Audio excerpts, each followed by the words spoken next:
American Government, Institutions and Policies. Chapter 2. The Constitution. Learning Objectives. 1. Why was a Bill of Rights adopted so soon after the ratification of the Constitution? 2. Why did so many authors of the Constitution fear factions? 3. Why did the framers agree on the idea of a separation of powers? 4. What is the difference between a democracy and a republic? 5. How did Thomas Hobbes and John Locke differ about democracy, and which thinker did the framers follow? 6. What branch of government has the greatest power?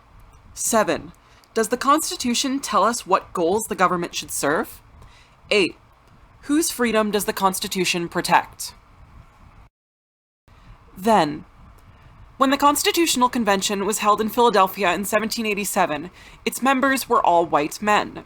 They were not chosen by popular election, and a few famous men, such as Patrick Henry of Virginia, refused to attend.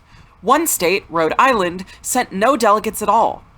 They met in secret, and there was no press coverage. The delegates met to remedy the defects of the Articles of Confederation, under which the rebellious colonies had been governed, but instead of fixing the Articles, they wrote an entirely new constitution. They then publicized it and said that it would go into effect once it had been ratified, not by state legislatures, but by popular conventions in at least 9 states. Now, suppose you think we should have a new constitutional convention to remedy what you and others think are defects in the present document. As you will see later in this chapter, opinions about how our Constitution might be improved are quite diverse. Some critics want the Constitution to create an American version of the parliamentary system of government one finds in the United Kingdom. Others would rather that it weaken the federal government by, for example, having a requirement that the budget be balanced or setting a limit on tax revenue each year. Now, try to imagine your answers to these questions. How would delegates be picked? How many would there be? Is there any way to limit what the new convention does? Should the meeting be covered by live television? And should the delegates be free to send emails and Twitter messages to outsiders? The problem of liberty. The goal of the American Revolution was liberty. It was not the first revolution with that object, nor was it the last, but it was perhaps the clearest case of a people altering the political order violently, simply in order to protect their liberties. Subsequent revolutions had more complicated or utterly different objectives. The French Revolution in 1789 sought not only liberty, but equality and fraternity. The Russian Revolution, 1917, and the Chinese Revolution, culminating in 1949, chiefly sought equality, and were scarcely concerned with liberty as we understand it. What the American colonists sought to protect when they signed the Declaration of Independence in 1776 were the traditional liberties to which they thought they were entitled as British subjects. These liberties included the right to bring their legal cases before truly independent judges, rather than one subordinate to the king, to be free of their burden of having British troops quartered in their homes, to engage in trade without burdensome restrictions, and, of course, to pay no taxes levied by a British Parliament in which they had no direct representation. During the 10 years or more of agitation and argument leading up to the War of Independence, most colonists believed their liberties could be protected while they remained a part of the British Empire. Slowly but surely, opinion shifted.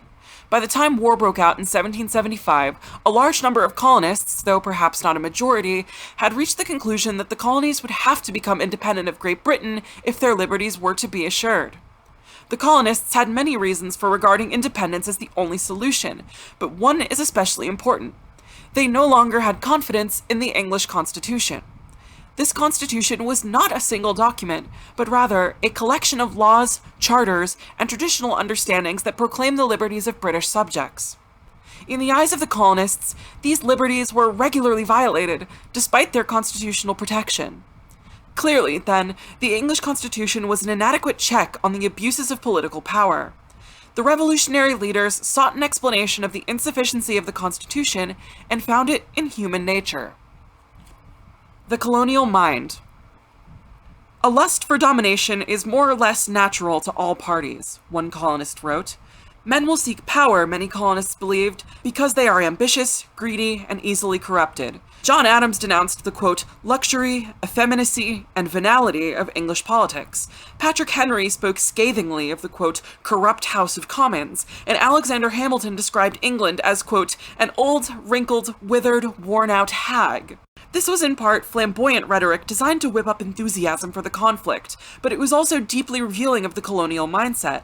Their belief that English politicians, and by implication most politicians, tended to be corrupt, was the colonists' explanation of why the English Constitution was not an adequate guarantee of the liberty of the citizens. This opinion was to persist, and, as we shall see, profoundly affect the way the Americans went about designing their own governments. The liberties the colonists fought to protect were, they thought, widely understood. They were based not on the generosity of the king or the language of statutes, but on a higher law embodying natural rights that were ordained by God, discoverable in nature and history, and essential to human progress. These rights, John Dickinson wrote, quote, are born with us, exist with us, and cannot be taken away from us by any human power. There was general agreement that the essential rights included life, liberty, and property, long before Thomas Jefferson wrote them into the Declaration of Independence. Jefferson changed property to the pursuit of happiness, but almost everybody else went on talking about property. The emphasis on property did not mean the American Revolution was thought up by the rich and well-born to protect their interests, or that there was a struggle between property owners and the propertyless. In late 18th century America, most people, except the black slaves, had property of some kind. The overwhelming majority of citizens were self-employed as farmers or artisans, and rather few people benefited financially by gaining independence from England. Taxes were higher during and after the war than they were before it. Trade was disrupted by the conflict, and debts mounted perilously as various expedients were invented to pay for the struggle. There were, of course, war profiteers and those who tried to manipulate the currency to their own advantage, but most Americans at the time of the war saw the conflict in terms of political rather than economic issues. It was a war of ideology. We all recognize the glowing language with which Jefferson set out the case for independence in the second paragraph of the Declaration. Quote, we hold these truths to be self-evident, that all men are created equal, that they are endowed by their Creator with certain unalienable rights, that among those are life, liberty, and the pursuit of happiness. That to secure these rights, governments are instituted among men, deriving their just powers from the consent of the governed, that whenever any form of government becomes destructive of these ends, it is the right of the people to alter or to abolish it, and to institute new government, having its foundation on such principles and organizing its powers in such form, as to them shall seem most likely to affect their safety and happiness." Unquote. What almost no one recalls, but what is an essential part of the Declaration, are the next 27 paragraphs, in which Jefferson listed, item by item, the specific complaints the colonists had against George III and his ministers. None of these items spoke of social or economic conditions in the colonies, all spoke instead of specific violations of political liberties. The Declaration was in essence a lawyer's brief, prefaced by a stirring philosophical claim that the rights being violated were unalienable, that is, based on nature and providence, and not on the whims or preferences of people. Jefferson, in his original draft, added another complaint, that the king had allowed the slave trade to continue, and was inciting slaves to revolt against their masters. Congress, faced with so contradictory a charge, instead decided to include a muted reference to slave insurrections, and omit all references to the slave trade. The real revolution. The Revolution was more than the War of Independence. It began before the war, continued after it, and involved more than driving out the British Army by force of arms. The real revolution, as John Adams afterward explained in a letter to a friend, was the radical change in the principles, opinions, sentiments, and affections of the people. This radical change had to do with a new vision of what could make political authority legitimate and personal liberties secure. Government by royal prerogative was rejected. Instead, legitimate government would require the consent of the governed. Political power could not be exercised on the basis of tradition, but only as a result of a direct grant of power contained in a written constitution. Human liberty existed before government was organized, and government must respect that liberty. The legislative branch of government, in which the people were directly represented, should be superior to the executive branch. There were indeed revolutionary ideas. No government at the time had been organized on the basis of these principles. To the colonists, such notions were not empty words, but rules to be put into immediate practice. In 1776, 8 states adopted written constitutions. Within a few years, every former colony had adopted one, except Connecticut and Rhode Island, 2 states that continued to rely on their colonial charters. Most state constitutions had detailed bills of rights defining personal liberties, and most placed the highest political power in the hands of elected representatives. Written constitutions, representatives, and bills of rights are so familiar to us now that we don't realize how bold and unprecedented those innovations were in 1776. Indeed, many Americans did not think they would succeed. Such arrangements would be either so strong that they would threaten liberty, or so weak that they would permit chaos. The 11 years that elapsed between the Declaration of Independence and the signing of the Constitution in 1787 were years of turmoil, uncertainty, and fear. George Washington headed a bitter, protracted war effort without anything resembling a strong national government to support him. The supply and financing of his army were based on a series of hasty improvisations, most badly administered and few adequately supported by the fiercely independent states. When peace came, many parts of the nation were a shambles. At least a quarter of New York City was in ruins, and many other communities were nearly devastated. Though the British lost the war, they were still powerful on the North American continent, with an army available in Canada, where many Americans loyal to Britain had fled, and a large navy at sea. Spain claimed the Mississippi River Valley and occupied what are now Florida and California. Men who had left their farms to fight came back to discover themselves in debt, with no money and heavy taxes. The paper money printed to finance the war was now virtually worthless. Weaknesses of the Confederation. The 13 states had formed only a faint semblance of a national government with which to bring order to the nation. The Articles of Confederation, which went into effect in 1781, created little more than a, quote, league of friendship that could not levy taxes or regulate commerce. Each state retained its sovereignty and independence. Each state, regardless of size, had 1 vote in Congress. 9 of 13 votes were required to pass any measure, and the delegates who cast these votes were picked and paid for by the state legislatures. Congress did have the power to make peace, and thus it was able to ratify the treaty with England in 1783.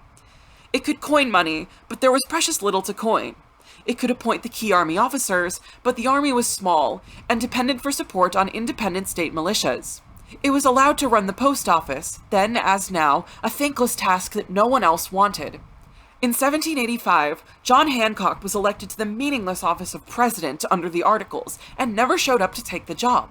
Several states claimed the unsettled lands in the West, and they occasionally pressed those claims with guns. Pennsylvania and Virginia went to war near Pittsburgh, and Vermont threatened to become part of Canada. There was no national judicial system to settle these or other claims among the states. To amend the Articles of Confederation, all 13 states had to agree. Many of the leaders of the Revolution, such as George Washington and Alexander Hamilton, believed a stronger national government was essential. They lamented the disruption of commerce and travel caused by the quarrelsome states, and deeply feared the possibility of foreign military intervention, with England or France playing one state off against another. A small group of men, conferring in Washington's home at Mount Vernon in 1785, decided to call a meeting to discuss trade regulation.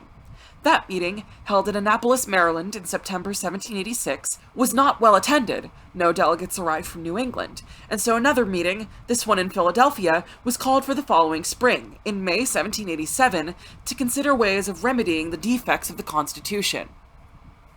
The Constitutional Convention. The delegates assembled at Philadelphia at the Constitutional Convention, for what was advertised and authorized by Congress as a meeting to revise the Articles. They adjourned 4 months later, having written a wholly new constitution.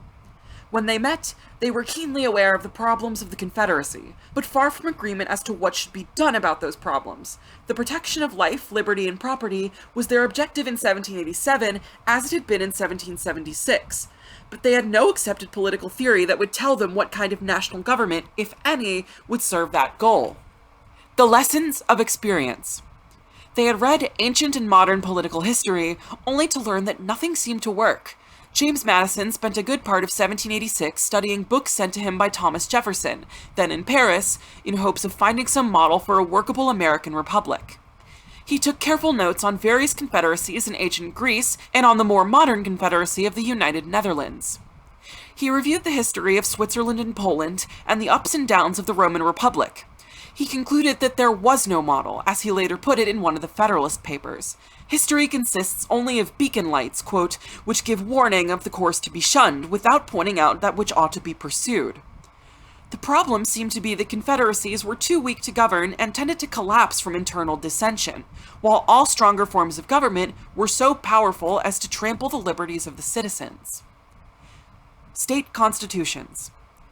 Madison and the others did not need to consult history or even the defects of the Articles of Confederation for illustrations of the problem. These could be found in the government of the American states at the time. Pennsylvania and Massachusetts exemplified two aspects of the problem. The Pennsylvania Constitution, adopted in 1776, created the most radically democratic of the new state regimes. All power was given to a one-house, i.e., unicameral, legislature, the Assembly, the members of which were elected annually for one-year terms. No legislator could serve more than 4 years. There was no governor or president, only an executive council that had few powers. Thomas Paine, whose pamphlets had helped precipitate the break with England, thought the Pennsylvania Constitution was the best in America, and in France, philosophers hailed it as the very embodiment of the principle of rule by the people. Though popular in France, it was a good deal less popular in Philadelphia. The Assembly disfranchised the Quakers, persecuted conscientious objectors to the war, ignored the requirement of trial by juries, and manipulated the judiciary. To Madison and his friends, the Pennsylvania Constitution demonstrated how a government, though democratic, could be tyrannical as a result of concentrating all the powers into one set of hands. The Massachusetts Constitution, adopted in 1780, was a good deal less democratic. There was a clear separation of powers among the various branches of government. The directly elected governor could veto acts of the legislature, and judges served for life. Both voters and elected officials had to be property owners. The governor, in fact, had to own at least £1,000 worth of property. The principal office holders had to swear they were Christians. Shays' Rebellion.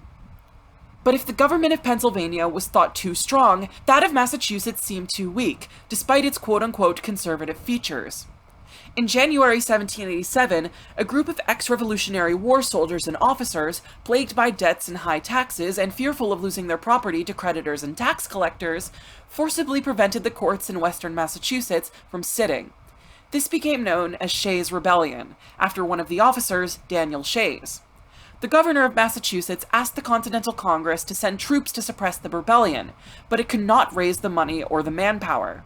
Then he turned to his own state militia, but discovered he did not have one. In desperation, private funds were collected to hire a volunteer army, which marched on Springfield and, with the firing of a few shots, dispersed the rebels who fled into neighboring states. Shays' Rebellion, occurring between the aborted Annapolis and the coming Philadelphia conventions, had a powerful effect on opinion. Delegates who might have been reluctant to attend the Philadelphia meeting, especially those from New England, were galvanized by the fear that state governments were about to collapse from internal dissension. George Washington wrote a friend despairingly, quote, "For God's sake, if they, the rebels, have real grievances, redress them. If they have not, employ the force of government against them at once," unquote. Thomas Jefferson, living in Paris, took a more detached view. Quote, "A little rebellion now and then is a good thing," he wrote. "The tree of liberty must be refreshed from time to time with the blood of patriots and tyrants," unquote. Though Jefferson's detachment might be explained by the fact that he was in Paris and not in Springfield, there were others, like Governor George Clinton of New York, who shared the view that no strong central government was required. Whether Clinton would have agreed about the virtues of spilled blood, especially his, is another matter. The Framers. The Philadelphia Convention attracted 55 delegates, only about 30 of whom participated regularly in the proceedings. One state, Rhode Island, refused to send anyone. The convention met during a miserably hot Philadelphia summer, with the delegates pledged to keep their deliberations secret. The talkative and party-loving Benjamin Franklin was often accompanied by other delegates to make sure that neither wine nor his delight in telling stories would lead him to divulge delicate secrets. Those who attended were for the most part young. Hamilton was 30, Madison 36, but experienced. 8 delegates had signed the Declaration of Independence, 7 had been governors, 34 were lawyers and reasonably well-to-do, a few were wealthy.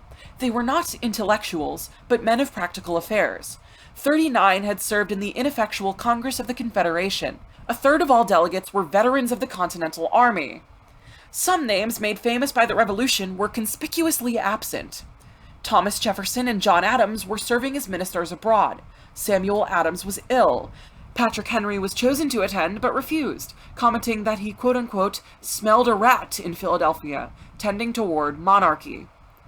The key men at the convention were an odd lot.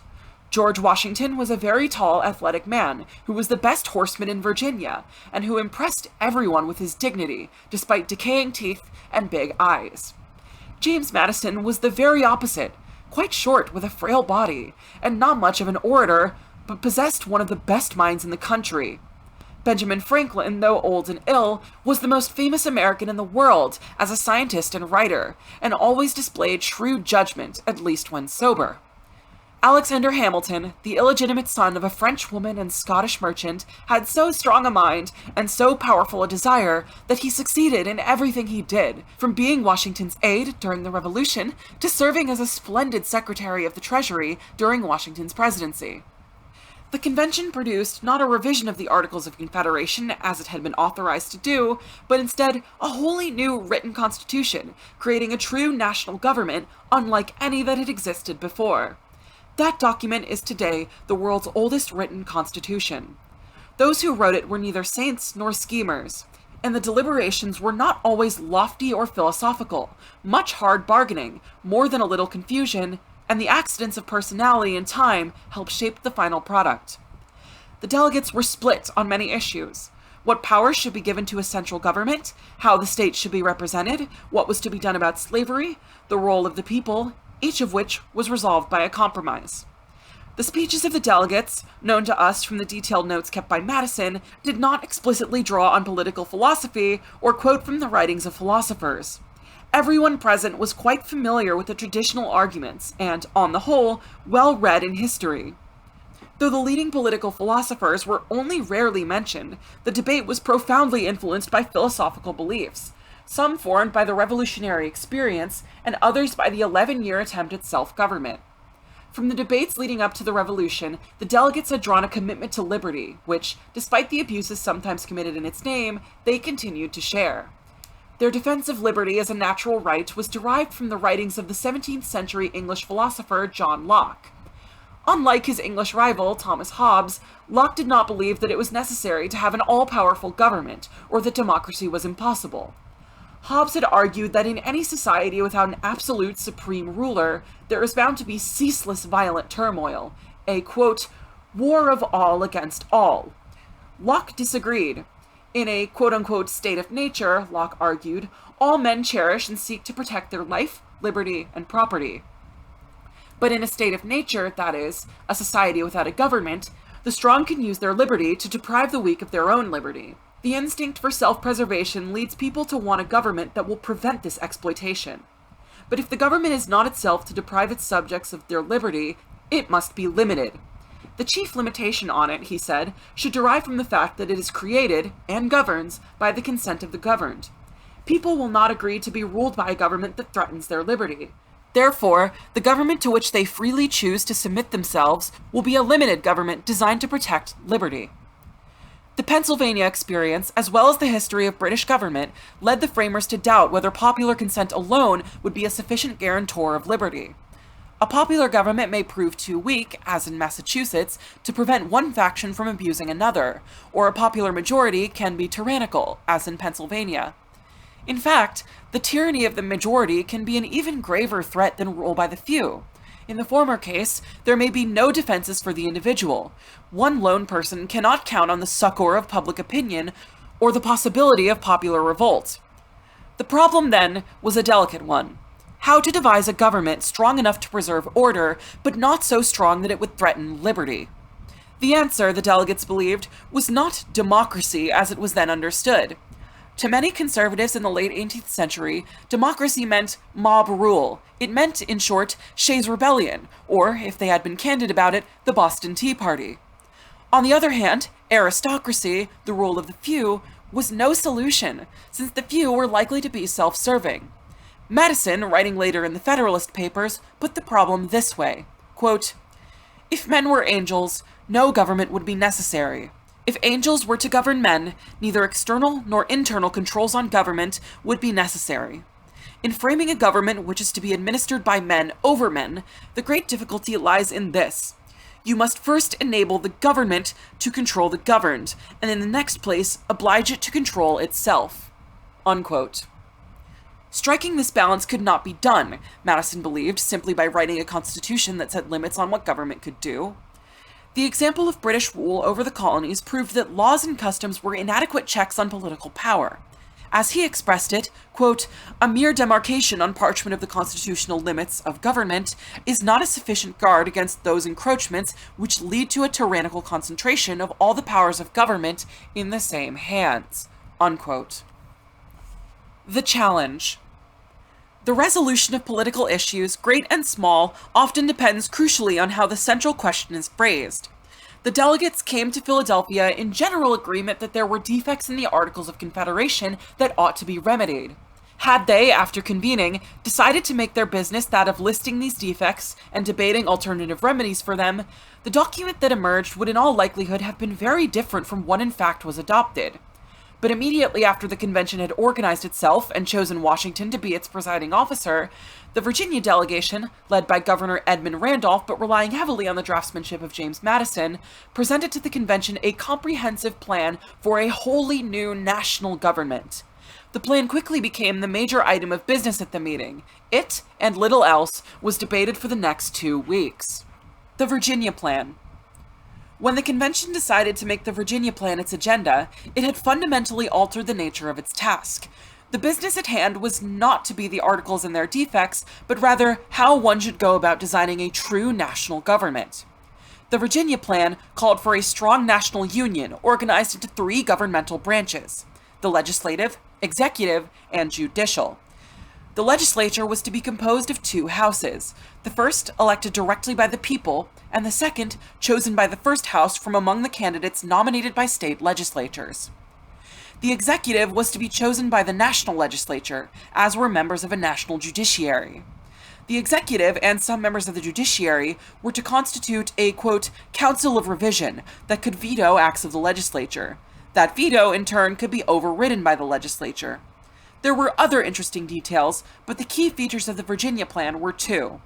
1. A national legislature would have supreme powers on all matters on which the separate states were not competent to act, as well as the power to veto any and all state laws.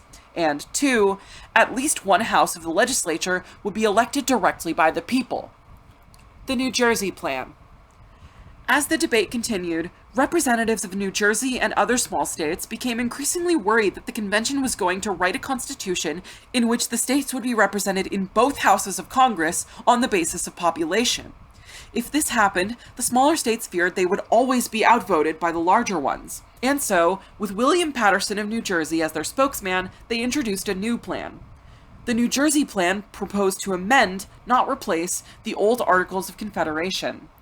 It enhanced the power of the national government, though not as much as the Virginia Plan, but it did so in a way that left the states' representation in Congress unchanged from the Articles. Each state would have 1 vote. Thus, not only would the interests of the small states be protected, but Congress itself would remain to a substantial degree the creature of state governments. If the New Jersey resolutions had been presented first and taken up as the major item of business, it is quite possible they would have become the framework for the document that finally emerged. But they were not. Offered at the convention had been discussing the Virginia Plan for 2 weeks. The resolutions encountered a reception very different from what they may have received if introduced earlier. This debate had the delegates already thinking in terms of a national government that was more independent of the states, and thus it had accustomed them to proposals that, under other circumstances, might have seemed quite radical. On June 19th, the first decisive vote of the convention was taken. 7 states preferred the Virginia Plan, 3 states the New Jersey Plan, and 1 state was split. With the tide running in favor of a strong national government, the supporters of the small states had to shift their strategy. They now began to focus their efforts on ensuring that the small states could not be outvoted by the larger ones in Congress. One way was to have members of the lower house elected by state legislatures rather than the people, with each state getting the same number of seats rather than seats proportional to its population. The debate was long, and feelings ran high, so much so that Benjamin Franklin, the oldest delegate present at 81 years of age, suggested that each day's meeting begin with a prayer. It turned out that the convention could not even agree on this. Hamilton is supposed to have objected that the convention did not need quote-unquote foreign aid, and others pointed out that the group had no funds with which to hire a minister, and so the argument continued. The compromise. Finally, a committee was appointed to meet during the 4th of July holidays to work out a compromise, and the convention adjourned to await its report. Little is known of what went on in that committee's session, though some were later to say that Franklin played a key role in hammering out a plan that finally emerged. That compromise, the most important reached the convention, and later called the Great Compromise, or sometimes the Connecticut Compromise, was submitted to the full convention on July 5th and debated for another week and a half. The debate might have gone on even longer, but suddenly the hot weather moderated, and Monday, July 16th, dawned cool and fresh after a month of misery. On that day, the plan was adopted. 5 states were in favor, 4 were opposed, and 2 did not vote.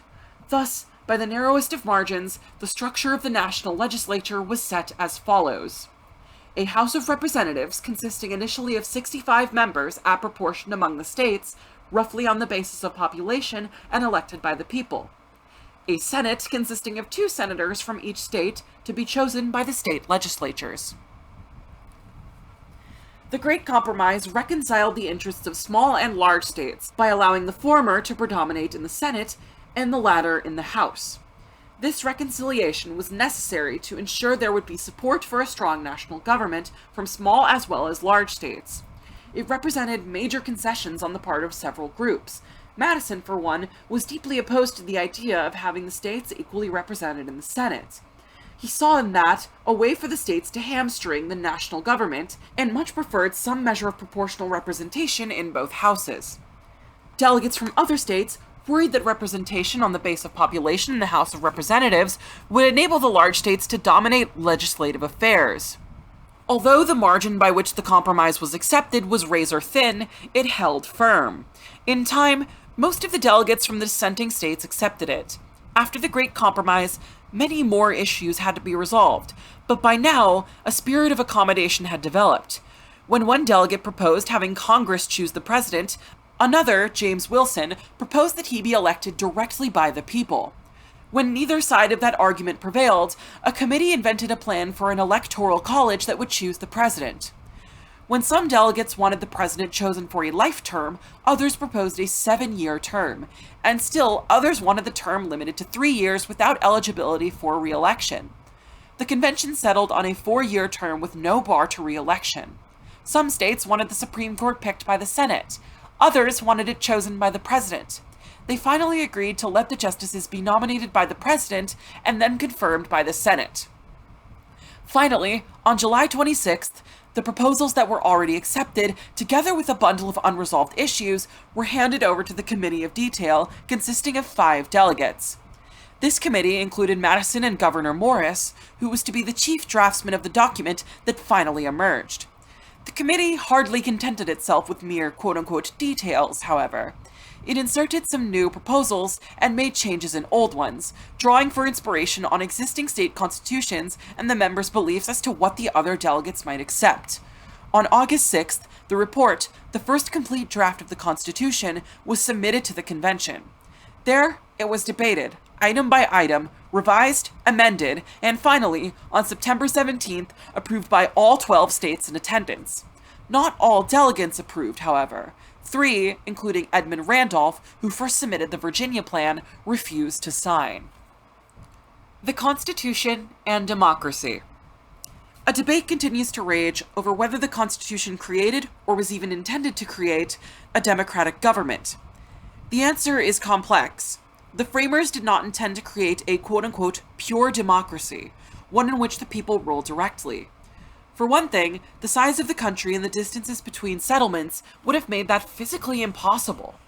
But more importantly, the framers worried that a government in which all citizens directly participate, as in the New England town meeting, would be a government excessively subject to temporary popular passions, and one in which minority rights would be insecure.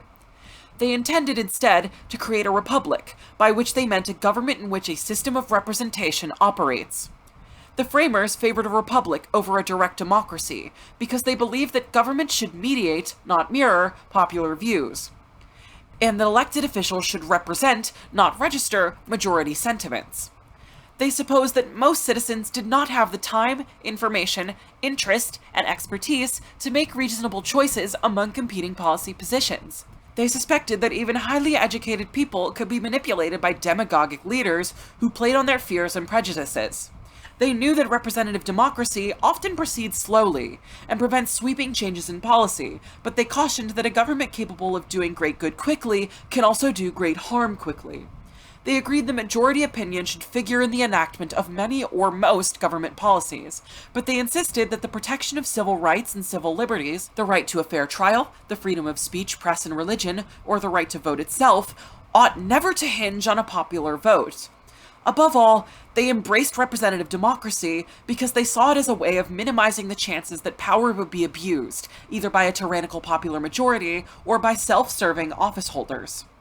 The framers were influenced by philosophers who had discussed democracy. Aristotle, who lived 4 centuries before Christ, defined democracy as the rule of the many, that is, rule by ordinary people, most of whom would be poor.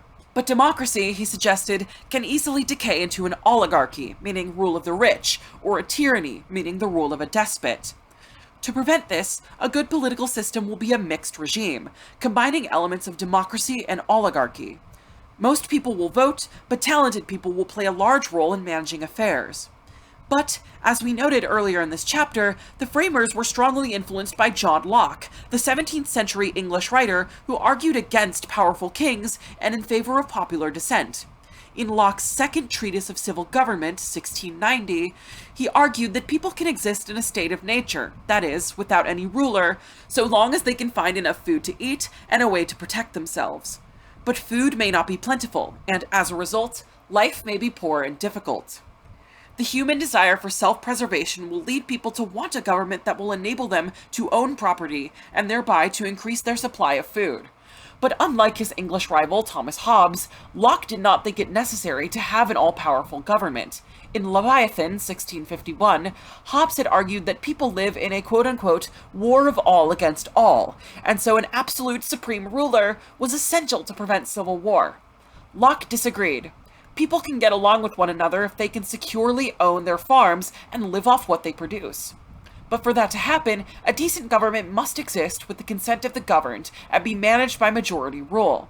To prevent a majority from hurting a minority, Locke wrote, the government should separate its powers, with different and competing legislative and executive branches.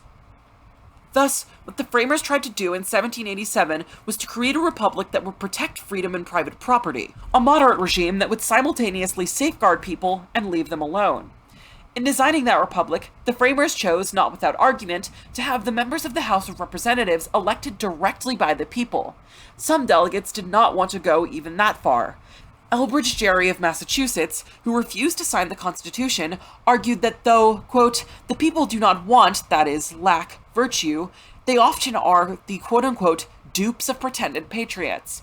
Roger Sherman of Connecticut agreed, but George Mason of Virginia and James Wilson of Pennsylvania carried the day when they argued that, quote, no government could long subsist without the confidence of the people, and this required, quote, drawing the most numerous branch of the legislature directly from the people. Popular elections for the House were approved. 6 states were in favor, 2 opposed. But though popular rule was to be one element of the new government, it was not to be the only one. State legislatures, not the people, would choose the senators. Electors, not the people directly, would choose the president.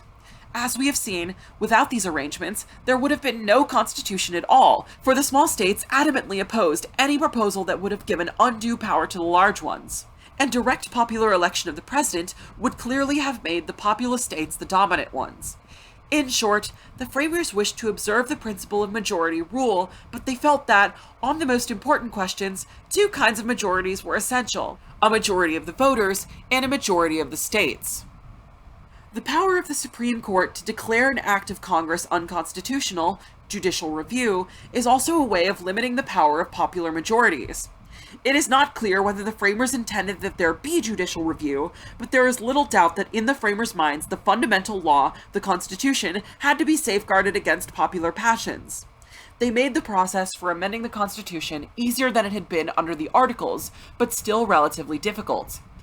An amendment can be proposed either by a 2/3 vote of both houses of Congress or by a national convention called by Congress at the request of 2/3 of the states.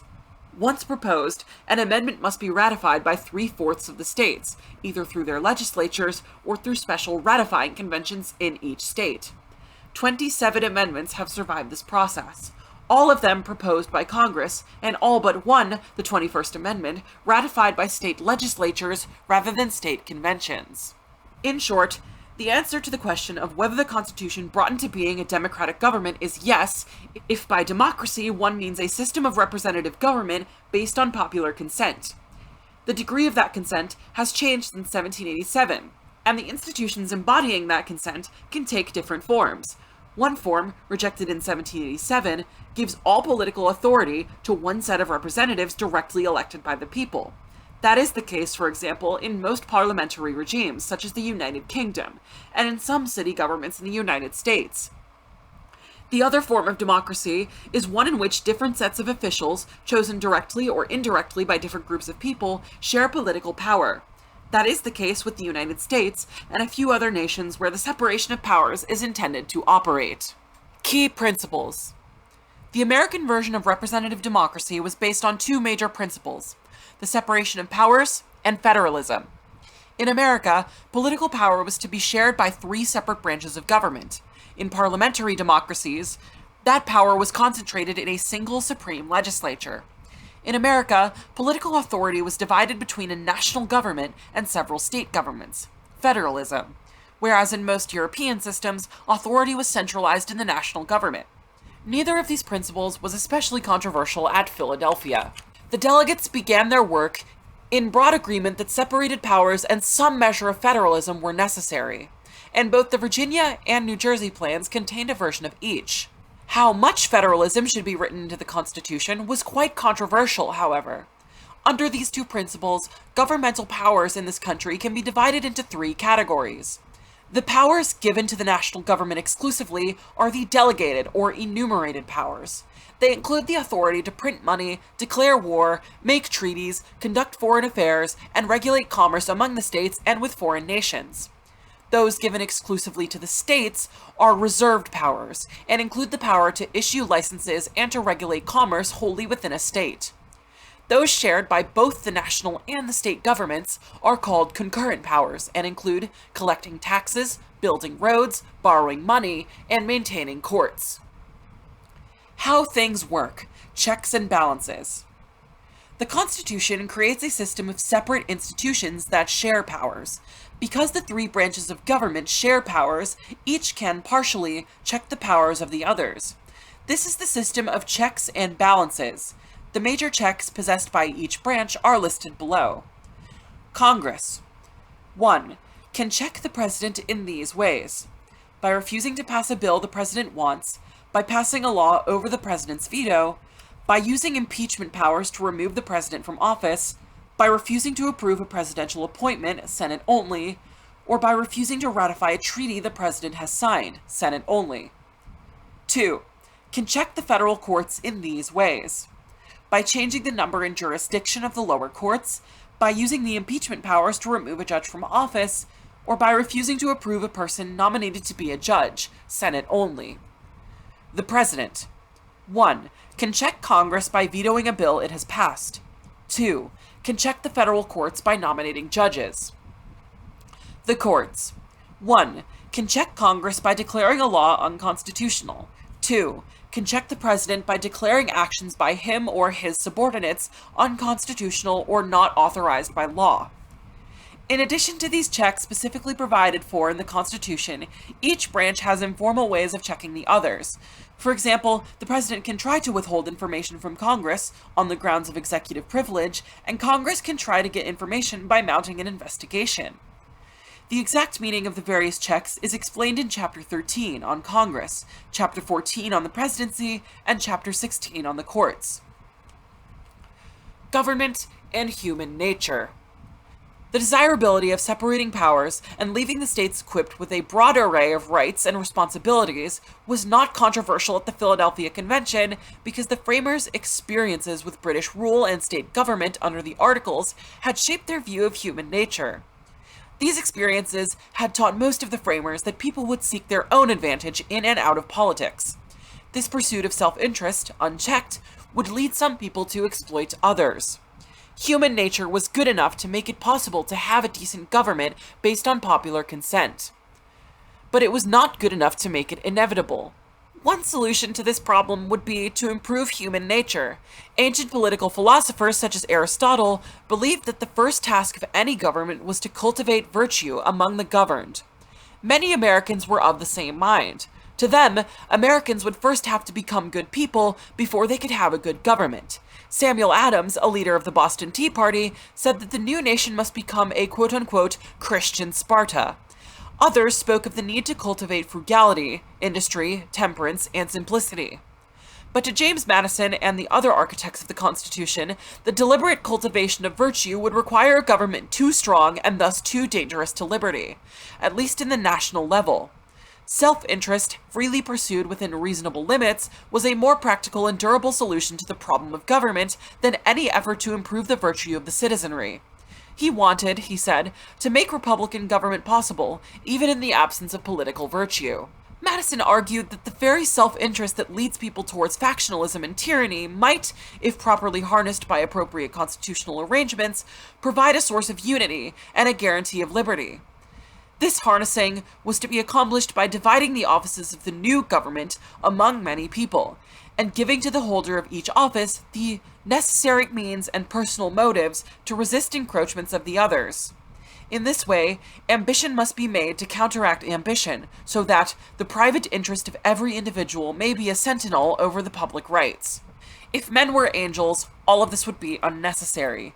But Madison and the other delegates pragmatically insisted on taking human nature pretty much as it was, and therefore they adopted this policy of supplying, by opposite and rival interests, the defect of better motives. The separation of powers would work, not in spite of the imperfections of human nature, but because of them. So it also is with federalism. By dividing power between the states and the national government, one level of government can serve as a check on the other. This should provide a double security to the rights of the people. The different governments will control each other, at the same time that each will be controlled by itself. This was especially likely to happen in America, Madison thought, because it was a large country filled with diverse interests, rich and poor, Protestant and Catholic, Northerner and Southerner, farmer and merchant, creditor and debtor.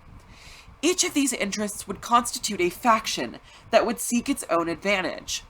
One faction might come to dominate government or a part of government in one place, and a different and rival faction might dominate in another. The pulling and hauling among these factions would prevent any single government, say that of New York, from dominating all of government.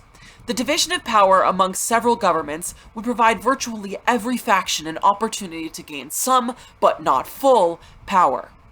The Constitution and liberty. A more difficult question is whether the Constitution created a system of government that would respect personal liberties. In fact, that is the question that was debated in the states when the document was presented for ratification. The proponents of the Constitution called themselves the Federalists, though they might more accurately have been called nationalists. The opponents came to be known as the Antifederalists, though they might more accurately have been called states' rights advocates. To be put into effect, the Constitution had to be approved at ratifying conventions in at least 9 states. This was perhaps the most democratic feature of the Constitution. It had to be accepted, not by the existing Congress, still limping along the Articles of Confederation, nor by the state legislatures, but by special conventions elected by the people. Though democratic, the process established by the framers for ratifying the Constitution was technically illegal. The Articles of Confederation, which still governed, could be amended only with the approval of all 13 state legislatures. The framers wanted to bypass these legislatures because they feared that, for reasons of ideology or out of a desire to retain their powers, the legislators would oppose the Constitution. The framers wanted ratification with less than the consent of all 13 states because they knew that such unanimity could not be attained. And indeed, the conventions in North Carolina and Rhode Island did initially reject the Constitution. The Antifederalist View. The great issue before the state conventions was liberty, not democracy. The opponents of the new Constitution, the Anti-Federalists, had a variety of objections, but were in general united by the belief that liberty could be secure only in a small republic, in which the rulers were physically close to, and closely checked by, the ruled. Their central objection was stated by a group of Anti-Federalists at the ratifying convention in an essay published just after they had lost. Quote, "A very extensive territory cannot be governed on the principles of freedom, otherwise than by a confederation of republics," unquote. These dissenters argued that a strong national government would be distant from the people and would use its powers to annihilate or absorb the functions that properly belong to the states. Congress would tax heavily, the Supreme Court would overrule state courts, and the president would come to heed a large standing army. Since all of these things have occurred, we cannot dismiss the Anti-Federalists as cranky obstructionists who opposed without justification the plans of the framers. These critics argued that the nation needed, at best, a loose confederation of states, with most of the powers of government kept firmly in the hands of state legislatures and state courts. But if a stronger national government was to be created, the Anti-Federalists argued, it should be hedged about with many more restrictions than those in the Constitution then under consideration. They proposed several such limitations, including narrowing the jurisdiction of the Supreme Court, checking the president's power by creating a council that would review his actions, leaving military affairs in the hands of the state militias, increasing the size of the House of Representatives so that it would reflect a greater variety of popular interests, and reducing or eliminating the power of Congress to levy taxes. And some of them insisted that a Bill of Rights be added to the Constitution. James Madison gave his answer to these criticisms in Federalist No. 10 and No. 51. It was a bold answer, for it flew squarely in the face of widespread popular sentiment and much philosophical writing. Following the great French political philosopher Montesquieu, many Americans believed liberty was safe only in small societies, governed either by direct democracy or by large legislatures with small districts, and frequent turnover among members. Madison argued quite the opposite, that liberty is safest in large, or as he put it, extended republics. In a small community, he said, there will be relatively few differences in opinion or interest. People will tend to see the world in much the same way. If anyone dissents or pursues an individual interest, they will be confronted by a massive majority, and will have few, if any, allies. But in a large republic, there will be many opinions and interests. As a result, it will be hard for a tyrannical majority to form or organize, and anyone with an unpopular view will find it easier to acquire allies. If Madison's argument seems strange or abstract, ask yourself the following question. If I have an unpopular opinion, an exotic lifestyle, or an unconventional interest, will I find greater security living in a small town or a big city? By favoring a large republic, Madison was not trying to stifle democracy. Rather, he was attempting to show how democratic government really works, and what can make it work better. To rule, different interests must come together and form a coalition, that is, an alliance. In Federalist No. 51, he argued that the coalitions that formed in a large republic would be more moderate than those that formed in a small one, because the bigger the republic, the greater the variety of interests, and thus, the more coalition of the majority would have to accommodate a diversity of interests and opinions if it hoped to succeed. He concluded that in a nation the size of the United States, with its enormous variety of interests, a coalition of a majority of the whole society could seldom take place on any other principles than those of justice and the general good. Whether he was right in that prediction is a matter to which we shall return repeatedly. The implication of Madison's arguments was daring, for he was suggesting that the national government should be at some distance from the people and insulated from their momentary passions, because the people did not always want to do the right thing. Liberty was threatened as much or even more by public passions and popularly based factions as by strong governments. Now, the Anti-Federalists themselves had no very lofty view of human nature, as is evidenced by the deep suspicion with which they viewed power-seeking office holders. What Madison did was take this view to its logical conclusion, arguing that if people could be corrupted by office, they could also be corrupted by factional self-interest. Thus, the government had to be designed to prevent both the politicians and the people from using it for ill-considered or unjust purposes. To argue in 1787 against the virtues of small democracy was like arguing against motherhood. Moreover, the Federalists' counter-argument involved many steps: representative democracy over direct democracy, a large republic over a small republic, diversity of economic, religious, and other interests over homogeneity of such interests, and barriers, not boosts, to majority group formation and influence. Still, the Federalists prevailed, probably because many citizens were convinced that a reasonably strong national government was essential if the nation were to stand united against foreign enemies, facilitate commerce among the states, guard against domestic insurrections, and keep one faction from oppressing another. The political realities of the moment and the recent bitter experiences with the Articles probably counted for more in ratifying the Constitution than Madison's arguments. His cause was helped by the fact that, for all their legitimate concerns and their uncanny instinct for what future might bring, the Anti-Federalists could offer no agreed alternative to the new Constitution. In politics, then as now, you cannot beat something with nothing. But this does not explain why the framers failed to add a Bill of Rights to the Constitution. If they were so preoccupied with liberty, why didn't they take this most obvious step towards protecting liberty, especially since the Anti-Federalists were demanding it? Some historians have suggested that this omission was evidence that liberty was not as important to the framers as they claimed.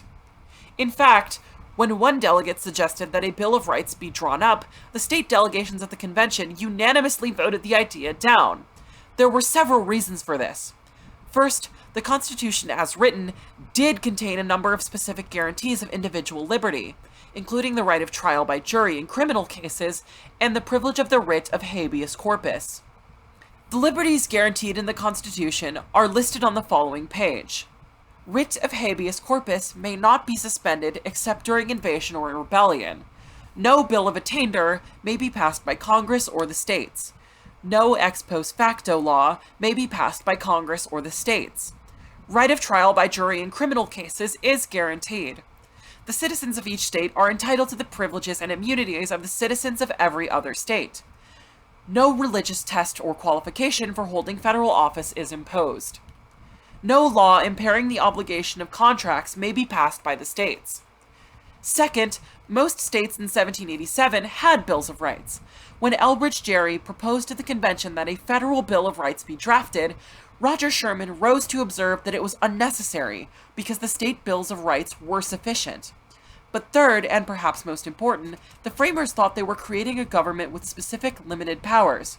It could do, they thought, only what the Constitution gave it the power to do, and nowhere in that document was there permission to infringe on freedom of speech or of the press or to impose cruel and unusual punishments. Some delegates probably feared that if any serious effort were made to list the rights that were guaranteed, later officials might assume that they had the power to do anything not explicitly forgiven. How things work. The Bill of Rights. The first 10 amendments to the Constitution grouped by topic and purpose. Protections afforded citizens to participate in the political process. Amendment 1. Freedom of religion, press, speech, and assembly. The right to petition the government. Protections against arbitrary police and court action. Amendment 4. No unreasonable searches or seizures. Amendment 5. Grand jury indictment required to prosecute a person for a serious crime. No double jeopardy, being tried twice for the same offense. Forcing a person to testify against himself or herself prohibited. No loss of life, liberty, or property without due process. Amendment 6. Right to speedy public impartial trial with defense counsel and right to cross-examine witnesses. Amendment 7.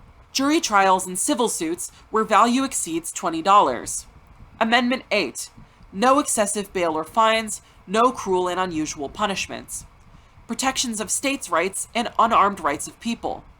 Amendment 9. Unlisted rights are not necessarily denied. Amendment 10. Powers not delegated to the United States or denied to states are reserved to the states. Other amendments. Amendment 2. Right to bear arms. Amendment 3. Troops may not be quartered in homes in peace times.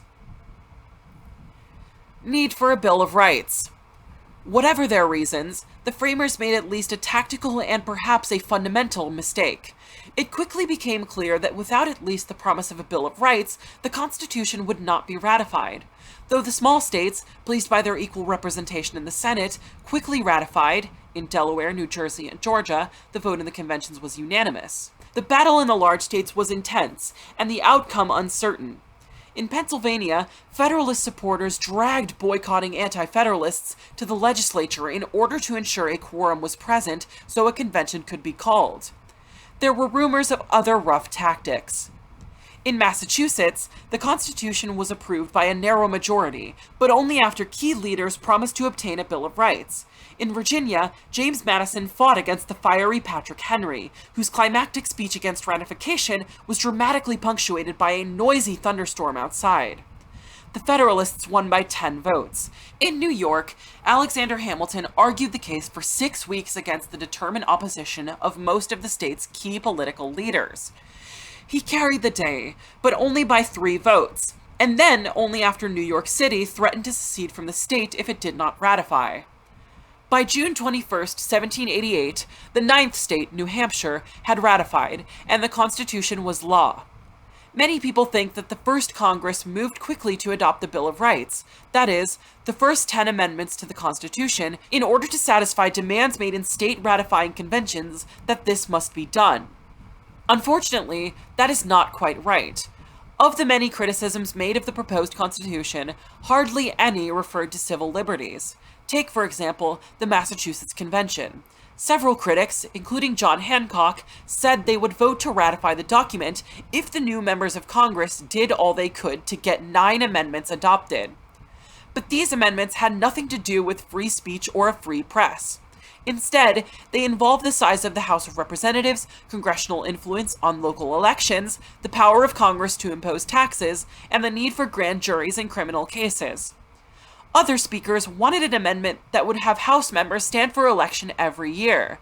Critics in other states made the same arguments.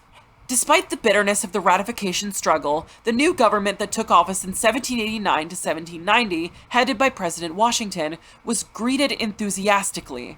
By the spring of 1790, all 13 states had ratified. There remained, however, the task of fulfilling the promise of amending the document. To that end, James Madison introduced into the first session of the first Congress a set of proposals, 12 of which were approved by Congress. 10 of these were ratified by the states and went into effect in 1791. But with only a few exceptions, these bore no relationship to the criticisms made in the state conventions. On what, then, did Madison base them? Probably on the Virginia Declaration of Rights, written by George Mason and Madison, and unanimously approved by the Virginia legislature in 1776.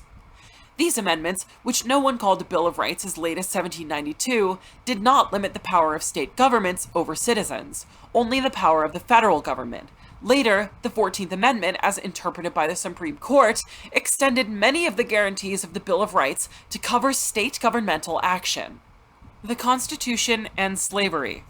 Though slaves amounted to 1/3 of the population of the 5 southern states, nowhere in the Constitution can one find the word slave or slavery. To some, the failure of the Constitution to address the question of slavery was a great betrayal of the promise of the Declaration of Independence that all men are created equal. For the Constitution to be silent on the subject of slavery, and thereby to allow that odious practice to continue, was to convert by implication the wording of the Declaration to all white men are created equal. It is easy to accuse the signers of his Declaration and the Constitution of hypocrisy. They knew of slavery, many of them owned slaves, and yet they were silent. Indeed, British opponents of the independence movement took special delight in taunting the colonists about their complaints of being enslaved to the British Empire, while ignoring the slavery in their very midst.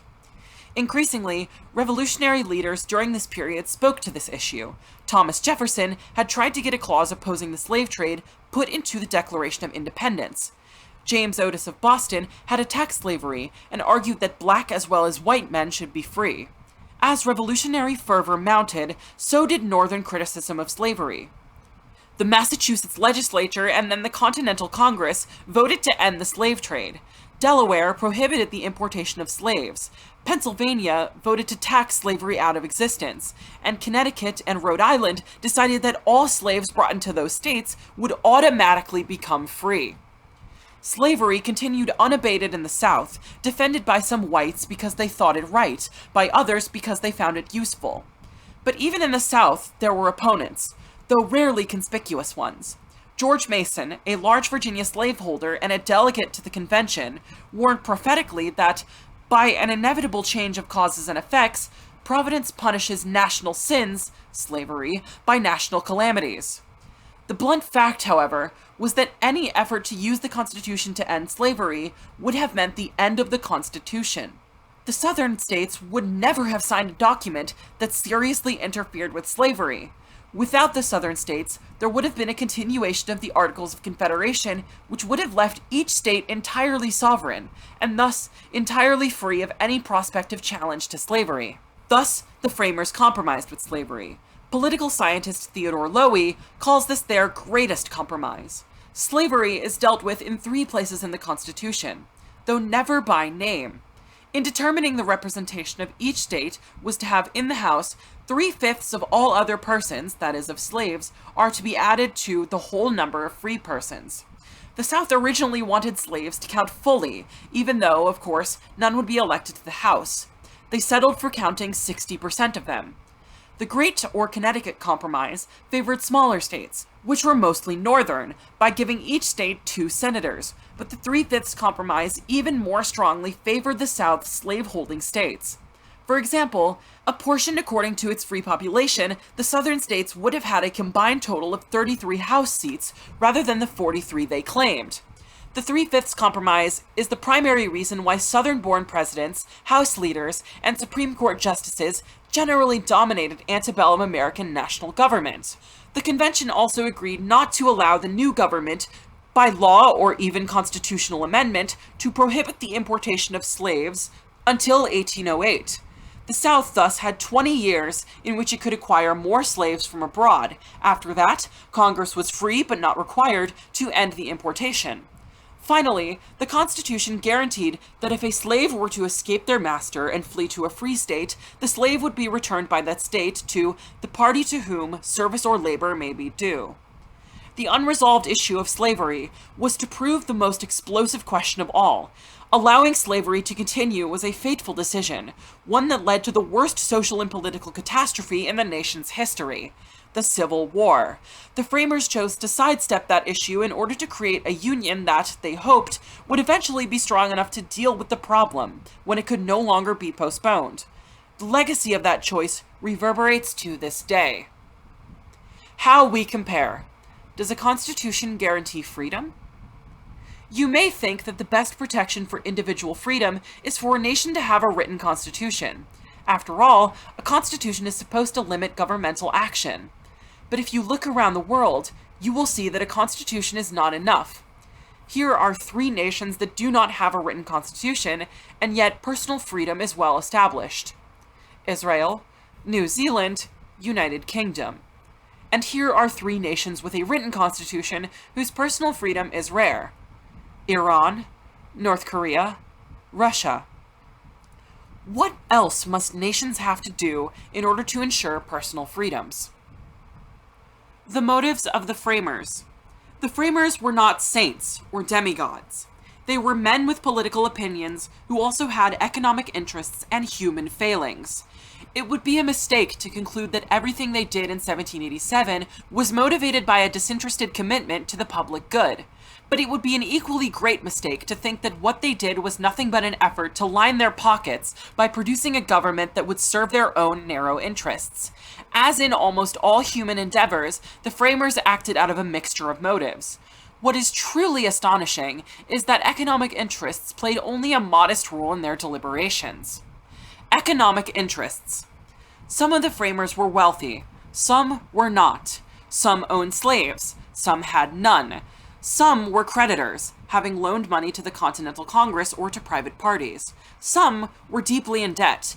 For nearly a century, scholars have argued over just how important these personal interests were in shaping the provisions of the Constitution. In 1913, Charles Beard, a historian, published a book, An Economic Interpretation of the Constitution, arguing that the better-off urban and commercial classes, especially those members who held the IOUs issued by the government to pay for the Revolutionary War, favored the new Constitution because they stood to benefit from it. But in the 1950s, that view was challenged by historians who, after looking carefully at what the framers owned or owed, concluded that one could not explain the Constitution exclusively or even largely in terms of the economic interests of those who wrote it. Some of the richest delegates, such as Elbridge Gerry of Massachusetts and George Mason of Virginia, refused to sign the document, while many of its key backers, James Madison and James Wilson, for example, were men of modest means or heavy debts. In the 1980s, a new group of scholars, primarily economists applying more advanced statistical techniques, found evidence that some economic considerations influenced how the framers voted on some issues during the Philadelphia Convention. Interestingly, however, the economic position of the states from which they came had a greater effect on their votes than did their own monetary condition. We have already seen how delegates from small states fought to reduce the power of large states, and how those from slave-owning states made certain that the Constitution would contain no provision that would threaten slavery. But contrary to what Beard asserted, the economic interests of the framers themselves did not dominate the convention. Some delegates owned a lot of public debt that they had purchased for low prices. A strong national government of the sort envisaged by the Constitution was more likely than the weak Continental Congress to pay off this debt at face value, thus making the delegates who owned it much richer. Despite this, the ownership of public debt had no significant effort on how the framers voted in Philadelphia, nor did the big land speculators vote their interests. Some, such as George Washington and Robert Morris, favored the Constitution, while others, such as George Mason and William Blount, opposed it. In sum, the framers tended to represent their states' interests on important matters. Since they were picked by the states to do so, this is exactly what one would expect. If they had not met in secret, perhaps they would have voted even more often as their constituents wanted. With the grave and enormous exception of slavery, the framers usually did not vote their own respective economic interests. At the popularly elected state ratifying conventions, economic factors played a larger role. Delegates who were merchants, who lived in cities, who owned large amounts of Western land, who held government IOUs, and who did not own slaves, were more likely to vote to ratify the new Constitution than delegates who were farmers, who did not own public debt, and who did own slaves. There were plenty of exceptions, however. Small farmers dominated the conventions in some states where the vote to ratify was unanimous. Though interests made a difference, they were not simply elite interests. In most states, the great majority of adult white males could vote for delegates to the ratifying conventions. This means that women and black people were excluded from the debates, but by the standards of the time, standards that did not change for over a century, the ratification process was remarkably democratic. The Constitution and equality. Ideas counted for as much as interests. At stake were the two views of the public good. One, espoused by the Federalists, was that a reasonable balance of liberty, order, and progress required a strong national government. The other, defended by the Antifederalists, was that liberty would not be secure in the hands of a powerful distant government. Freedom required decentralization. Today, that debate has a new focus. The defect of the Constitution, to some contemporary critics, is not that the government it created is too strong, but that it is too weak. In particular, the national government is too weak to resist the pressures of special interests that reflect and perpetuate social inequality. This criticism reveals how our understanding of the relationship between liberty and equality has changed since the founding. To Jefferson and Madison, citizens naturally differed in their talents and qualities. What had to be guarded against was the use of governmental power to create unnatural and undesirable inequalities. This might happen, for example, if political power was concentrated in the hands of a few people, who could use that power to give themselves special privileges. Or if it was used in ways that allowed some private parties to acquire exclusive charters and monopolies.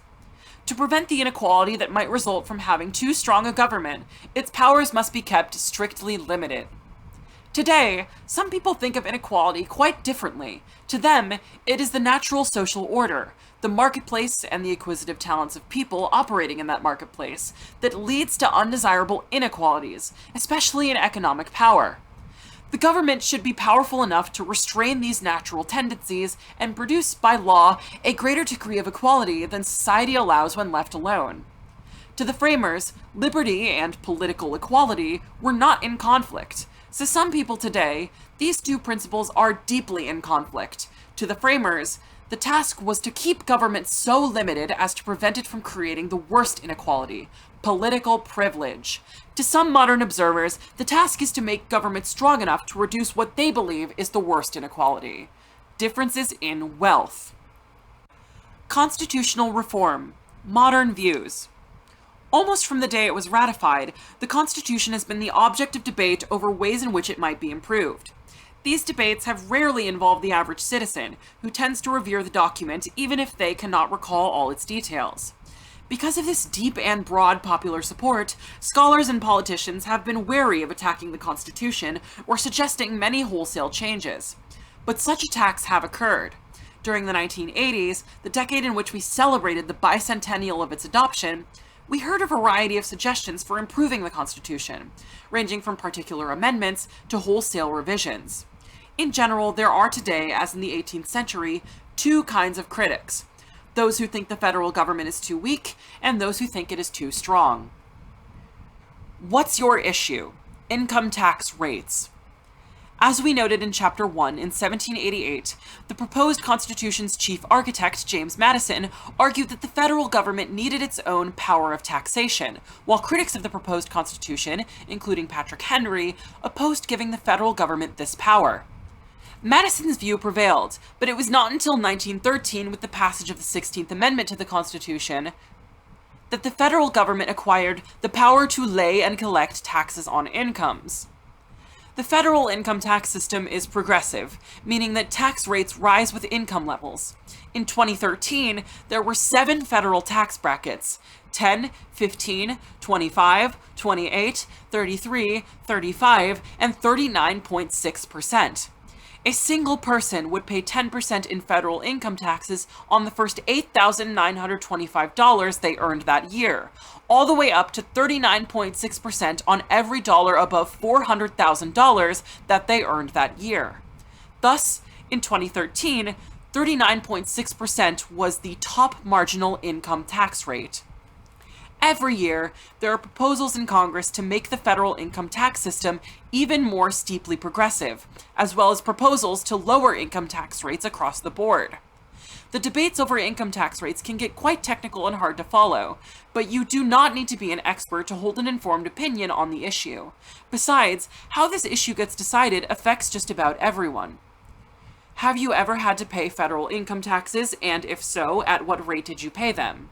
What, if any, stake do you have in relation to income tax reform proposals, and what is your take on the issue? Do you think federal income tax rates should be steeper for everyone, lower for everyone, steeper for just the highest earners, or what? Today's top marginal federal income rate is low by historical standards. During World War I, the rate peaked at 77%. During World War II, it peaked at 91%. For most of the period from 1945 to 1985, it was above 50%. Students sometimes find this hard to believe. You mean that more than 70 cents of every dollar in income a high-income person earned was owed to the federal government? Yes, but given the tax system progressivity, the first dollars earned are taxed at lower rates than the last dollars earned. And accounting for allowable tax deductions for various things, like mortgage interest payments, charitable contributions, and tax-sheltered investments, the actual or effective tax rate paid by top earners, what they paid in taxes after all deductions, is lower than the stated top marginal tax rate.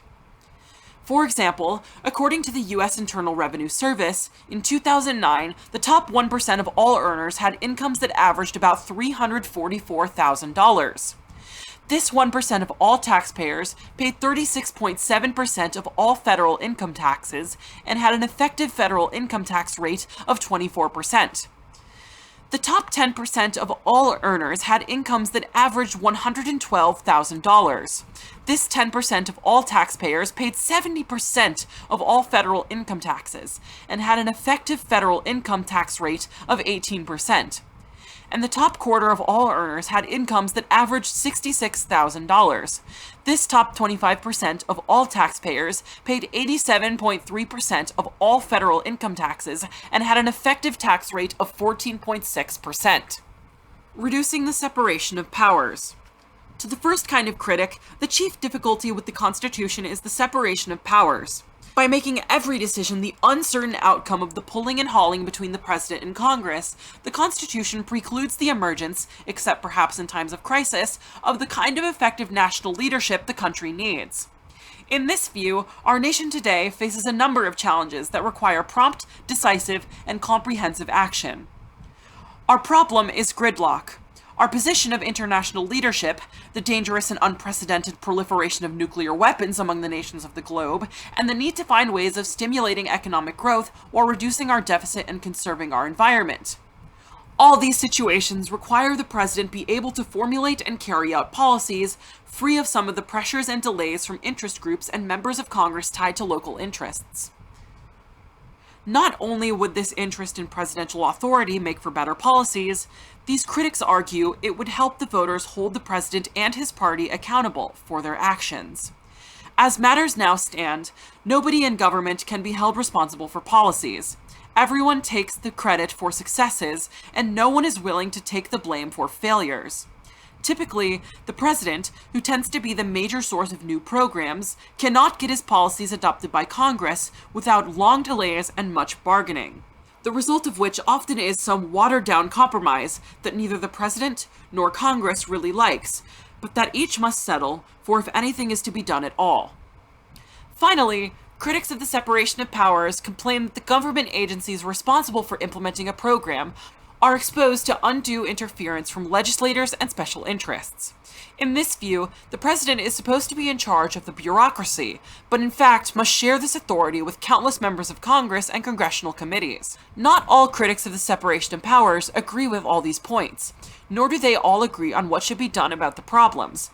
But they all have in common a fear that the separation of powers makes the president too weak and insufficiently accountable. Their proposals for reducing the separation of powers include the following. Allow the president to appoint members of Congress to serve in the cabinet. The Constitution forbids members of Congress from holding any federal appointed office while in Congress. Allow the president to dissolve Congress and call for a special election. Elections now can be held only on the schedule determined by the calendar. Allow Congress to require a president who has lost its confidence to face the country in a special election before his term would normally end. Require the presidential and congressional candidates to run a team in each congressional district. Thus, a presidential candidate who carries a given district could be sure the congressional candidate of his party would also win in that district. Have the president serve a single 6-year term instead of being eligible for up to 2 4-year terms. This would presumably free the president to lead without having to worry about re-election. Lengthen the terms of members of the House of Representatives from 2 to 4 years, so that the entire House would stand for re-election at the same time as the president. Some of these proposals are offered by critics out of a desire to make the American system of government work more like the British parliamentary system, in which, as we shall see in chapters 13 and 14, the Prime Minister is the undisputed leader of the majority in the British Parliament. The parliamentary system is the major alternative in the world today to the American separation of powers system. Both the diagnoses and the remedies proposed by these critics of the separation of powers have been challenged.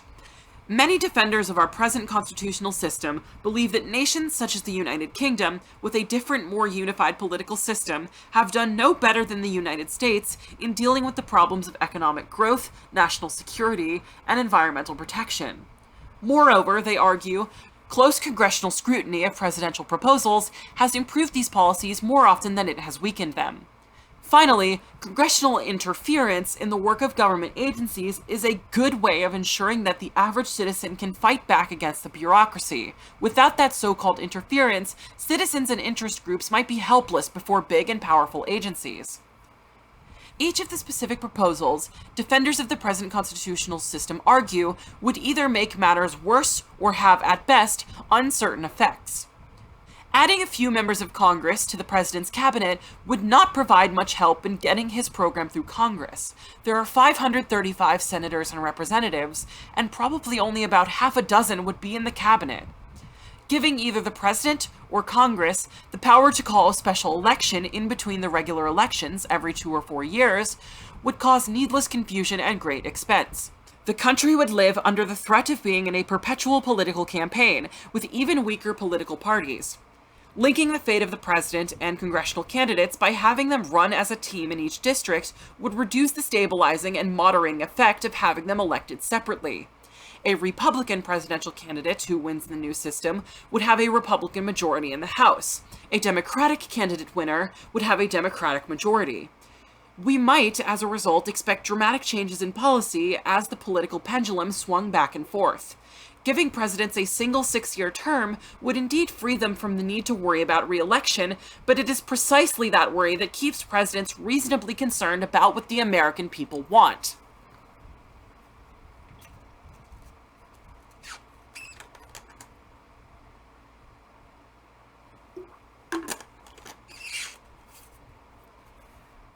Constitutional connections. Women and the Constitution.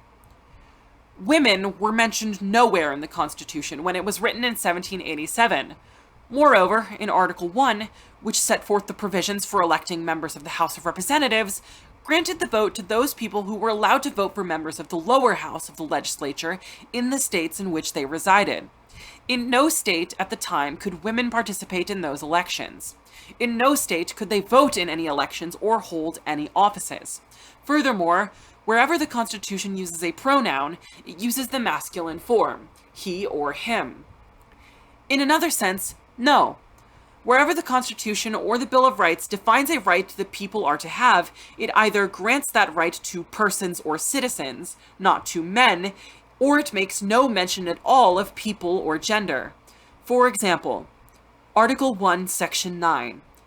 The citizens of each state shall be entitled to all privileges and immunities of citizens of the several states.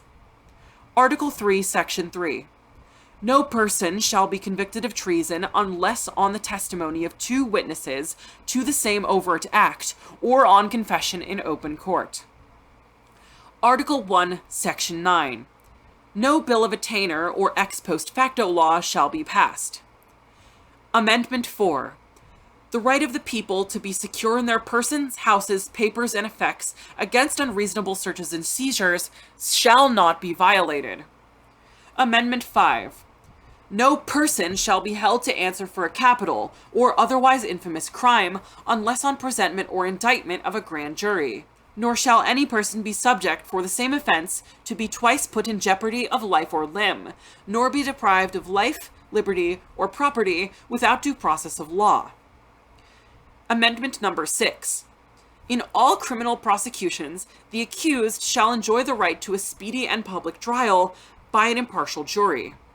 Moreover, when the qualifications for elective office are stated, the word person, not man, is used. Article 1, Section 2. No person shall be a representative who shall not have attained to the age of 25 years. Article 1, Section 3. No person shall be a senator who shall not have attained to the age of 30 years. Article 2, Section 1.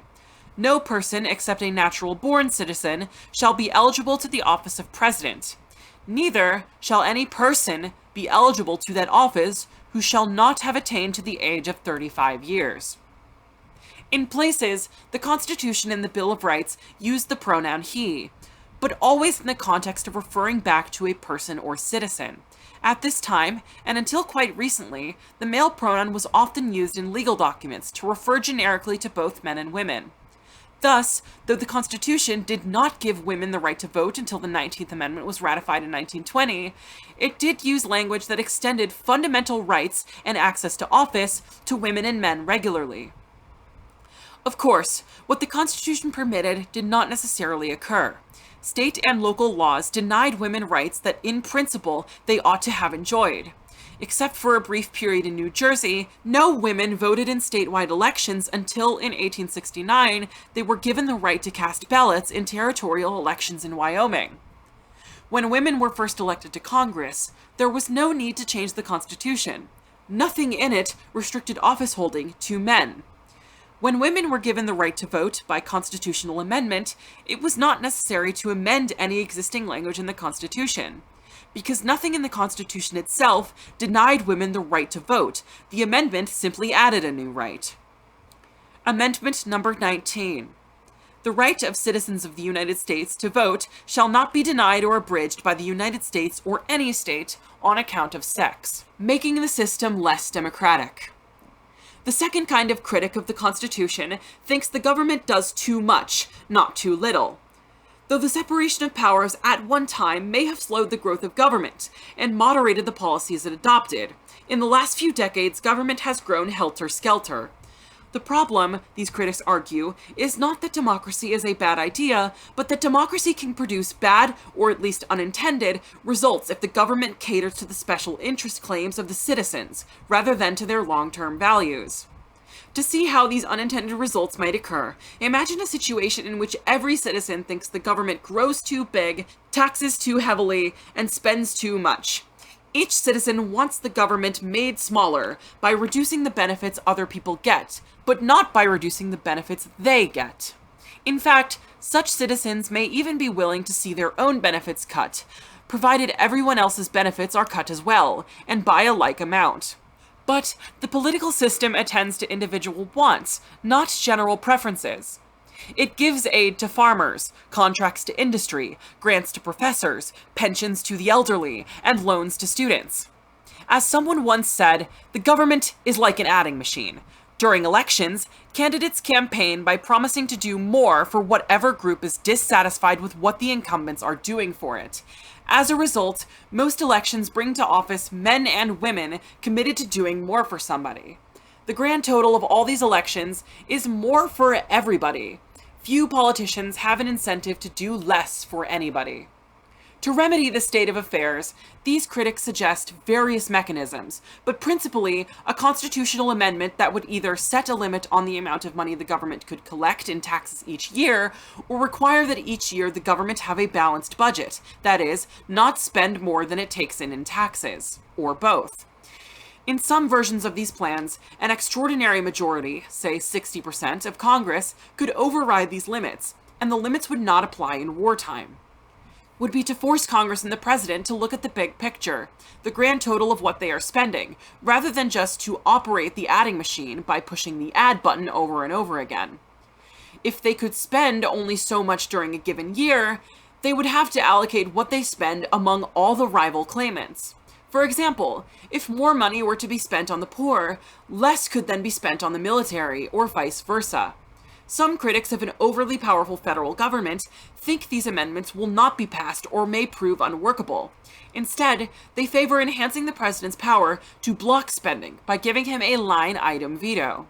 Most state governors can veto a particular part of a bill and approve the rest using a line-item veto. The theory is that such a veto would better equip the president to stop unwarranted spending without vetoing the other provisions of a bill. In 1996, President Clinton signed the Line-Item Veto Act, passed by the 104th Congress. But, despite its name, the new law did not give the president full line-item veto power. Only a change in the Constitution could confer that power. Instead, the law gave the president authority to selectively eliminate individual items in large appropriations bills, expansions in certain income transfer programs, and tax breaks, giving the president what budget experts call enhanced rescission authority. But it also left Congress free to craft bills in ways that would give the president few opportunities to veto or rescind favored items. For example, Congress could still force the president to accept or reject an entire appropriations bill simply by tagging on this sentence. Appropriations provided under this act or title or section shall not be subject to the provisions of the Line Item Veto Act. In Clinton et al. V. New York et al. 1998, the Supreme Court struck down the 1996 law, holding 6-3 that the Constitution does not allow the president to cancel specific items in tax and spending legislation. Clinton's successor, President George W. Bush, championed the line item veto, but to no avail, and when asked about the line item veto in February 2009, President Barack Obama's press secretary, Robert Gibbs, quipped that the new president would love to take that for a test drive. Finally, some critics of a powerful government feel that the real problem arises not from an excess of adding machine democracy, but from the growth in the power of the federal courts as described in Chapter 16. These critics would like to devise a set of laws or constitutional amendments that would narrow the authority of federal courts. The opponents of these suggestions argue that constitutional amendments to restrict the level of taxes or to require a balanced budget are unworkable, even assuming, which they do not, that a smaller government is desirable. There is no precise agreed-upon way to measure how much the government spends or to predict in advance how much it will receive in taxes during the year. Thus, defining and enforcing a balanced budget is no easy matter. Since the government can always borrow money, it might easily evade any spending limits. It has also shown great ingenuity in spending money in ways that never appear as part of the regular budget. The line item veto may or may not be a good idea. Unless the Constitution is amended to permit it, future presidents will have to do without it. The states, where some governors have long had the veto, are quite different from the federal government in power and responsibilities. Whether a line item veto would work as well in Washington, D.C. as it does in many state capitals is something that we may simply never know. Finally, proposals to curtail judicial power are thinly veiled attacks, the opponents argue, on the ability of the courts to protect essential citizens' rights. If Congress and the people do not like the way the Supreme Court has interpreted the Constitution, they can always amend the Constitution to change a specific ruling. There is no need to adopt some across-the-board limitation on court powers. How things work. Ways of amending the Constitution. Under Article 5, there are 2 ways to propose amendments to the Constitution and 2 ways to ratify them. To propose an amendment. 1. 2/3 of both houses of Congress vote to propose an amendment, or 2. 2/3 of the state legislatures ask Congress to call a national convention to propose amendments. To ratify an amendment. 1. 3/4 of the state legislatures approve it, or 2. Ratifying conventions in 3/4 of the states approve it. Some key facts. Only the first method of proposing an amendment has been used. The second method of ratification has been used only once, to ratify the 21st Amendment repealing prohibition. Congress may limit the time within which a proposed amendment must be ratified.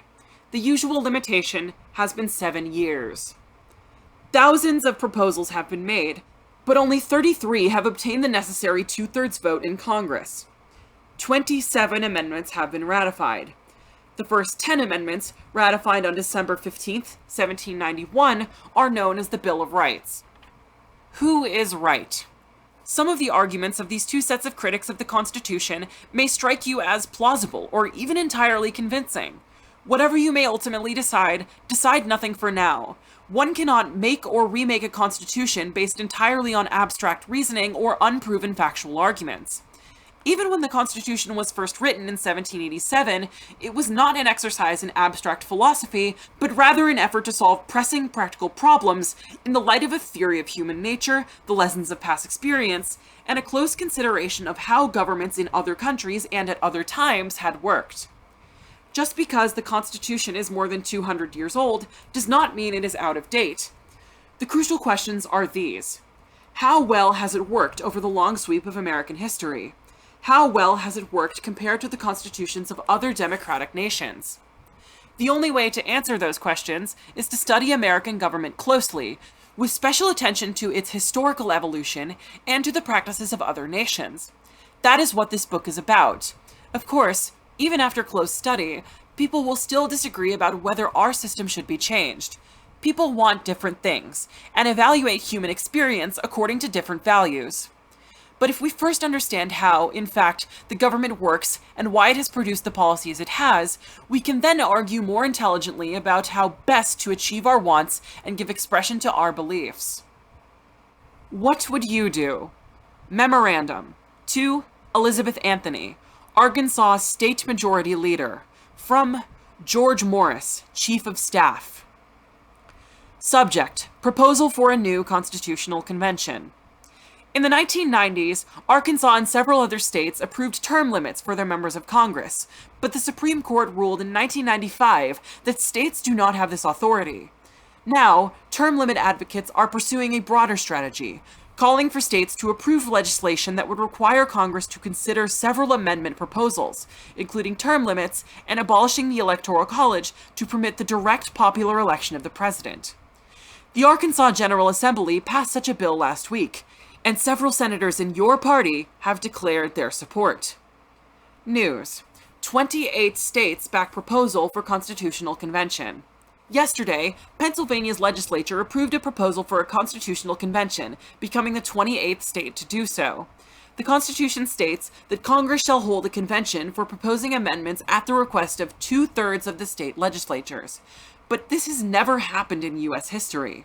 6 more states must approve for Congress to take action, and 2 announced yesterday that they plan to review similar proposals this week. Arguments for: 1. The 22nd Amendment restricts presidents to 2 terms, so members of Congress should face similar terms. 2. Term limits will ensure that national leaders do not become career politicians. 3. The public favors the direct popular election of the president. This constitutional convention would make possible abolishing the Electoral College. Arguments against: 1. Limiting members of Congress to 2 terms would increase the power of lobbyists, congressional staffers, and administrative officials. 2. The Electoral College encourages a 2-party system. A direct popular vote for the president would require runoff elections if no candidate won a majority. 3. The Constitutional Convention of 1787 was held in secret and involved only a few dozen people. Today, it would be heavily covered by the press and involve hundreds, perhaps thousands of people. No one knows what changes it might make. Learning objectives. 1. Why was a Bill of Rights adopted so soon after the ratification of the Constitution? A Bill of Rights was adopted by the first Congress because so many states had asked for amendments in exchange for their votes to ratify the Constitution. But what they got was quite different from what they requested. James Madison, in writing the amendments, used much of the language of the Virginia Declaration of Rights. 2. Why did so many authors of the Constitution fear factions? Many framers, but especially Madison, feared factions because human nature divides people, and when they are divided, they are likely to oppose one another and so threaten the chances of arriving at the common good. 3. Why did the framers agree on the idea of a separation of powers? Almost all of the framers agreed that our government should be based on the separation of powers among its 3 branches because such a system would provide better checks on power than what they had experienced with England. 4. What is the difference between a democracy and a republic? A democracy means rule by the people. Direct democracy means letting every important issue be decided by popular vote. A republic is a government in which authority has been given to elected representatives. The United States is a republic in which members of the House of Representatives are selected in democratic elections, members of the Senate, at least initially, were selected by state legislatures, and the courts are staffed by appointed judges. 5. How did Thomas Hobbes and John Locke differ about democracy? And which thinker did the framers follow? Hobbes thought democracy was impossible because the self-interest of people required an all-powerful government to prevent a war of all against all. Locke, by contrast, believed that people, though self-interested, can get along with one another if they consent to the governed and it is ruled by the majority. The framers followed Locke. 6. What branch of government has the greatest power? Initially, Congress had the most authority. As we shall see in later chapters, the president and the federal courts grew in power, but even so, Congress remains the most important institution. 7. Does the Constitution tell us what goals the government should serve? Not really. The preface tells us what the founders hoped the federal government would do, but that preface has no legal authority. By and large, the government has to set its own goals. 8. Whose freedom does the Constitution protect? It was intended to protect everybody's freedom, except that of slaves. To create a national government, it was necessary that the Constitution ignore slavery, but without the Constitution, there would have been no national government to challenge slavery during the Civil War. Though women are not mentioned. In fact, there is nothing in the Constitution to prevent them from holding national office or from voting in federal elections. Voting rights were to be decided by each state until the passage of a constitutional amendment, the 19th, ratified in 1920, that prohibited the states from denying the vote to women. This has been American Government, Institutions and Policies, Chapter 2, The Constitution. I've been Valerie, and as always, cheers.